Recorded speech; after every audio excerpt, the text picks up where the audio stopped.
Makasinati o gamay nga pag-uwan ang nasod sugod karong buwan sa Setyembre tungod sa grabeng epekto sa El Nino. Si Rivera Flor sa report. Dili mo menos sa 29 ka probinsya sa Pilipinas ang maapektuhan sa El Nino nga magsugod karong buwan sa Setyembre.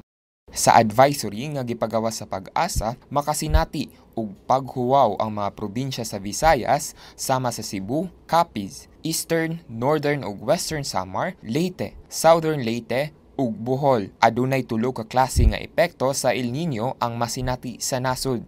Mao ang dry condition, dry spell o drought. Ang grabing epekto sa paghuwaw masinati sa mga probinsya anaa ubos sa drought. Apil ni ini ang probinsya sa Bohol. Gihulagway ang drought nga tulo ka buwan nga sa gunson nga 60% nga pag-ubos sa normal rainfall condition. Samtang ang dry spell masinati sa mga probinsya sa Eastern Visayas, apil ang mga probinsya sa Mindanao sama sa Zamboanga del Norte, Misamis Occidental, Compostela Valley, South Cotabato, Sarangani, Sultan Kudarat, Agusan del Norte, Surigao del Sur, Basilan, Maguindanao, Sulu ug Tawi-Tawi. Matod sa Pag-asa, ang dry spell kay tulo ka buwan nga sa gunson o anaa lang sa 21 to 60% nga pag-ubos sa normal rainfall condition. Ang dry condition nga duha ka buwan nga sa gunson nga pag-ubos sa normal rainfall condition